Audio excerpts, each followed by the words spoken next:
homies, I always tell you the best rigs, the best sneak tricks, your buddies tell you, dude. And we actually did a video a couple months ago, dude, on the sneak rig, right? Little Prodigy cast swim bait, dude. Little circle hook through the nose, and then you put a little 16th ounce weight, and bro, you catch the piss out of them. Catch tons of fish, and you catch big ones. Well, my buddy who taught me that is that guy right there, dude. Ryan from Cast, man. He's always been a good buddy, and they make some super cool stuff. So he called me the other day, and he's like, bro, I got another sneak rig for you. It's a little different. It's a variation of what we were doing, but it's totally unique, the action you get out of it. I'm like, Ryan, get over here, dude. We need to go fishing. We need to try it out. So what we're gonna do in this video is show you an extremely unique finesse style rig, perfect for this time of year when you're trying to mimic some of that small bait, that skittering kind of herring behavior, dude. And it's awesome because it absolutely catches them. So hit that like and subscribe button.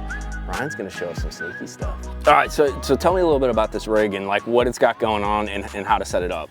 Yeah, so what's really cool about this, guys, as you all know, everybody in the whole entire world right now is jamming a jig head through the front of a straight tail bait. The fish are getting conditioned to it. They see it a lot.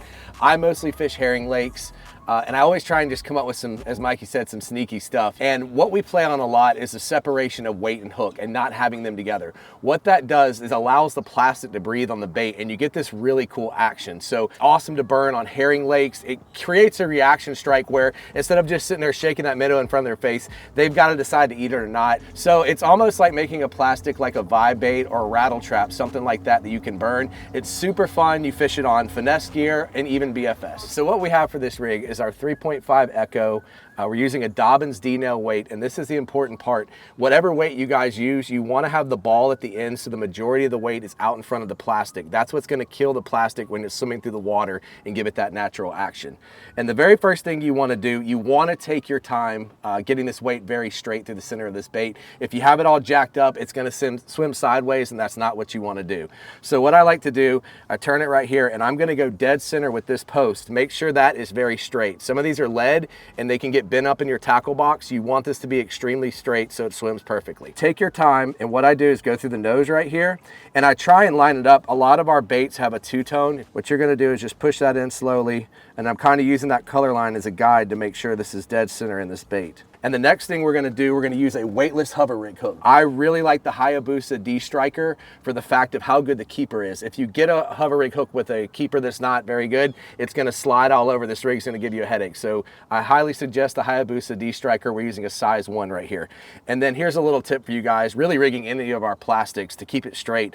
When you go into the bait, don't go super deep into the plastic. Almost skin hook it and run it straight back. That'll really help you. So how I'm lining this up right here, you can see the eyeball on the Cast Echo. I want to go right behind that eyeball, dead center right here. And that is what's going to give this bait action. You want this hook centered perfectly on this bait and in the right position. If you have it too far forward, it's not going to work. If it's too far back, it's not going to work. So you have to put a little bit of work into making this rig right, but the payoff is amazing for it. So what makes this so special is, number one, they haven't seen this yet because I guarantee you nobody's throwing this.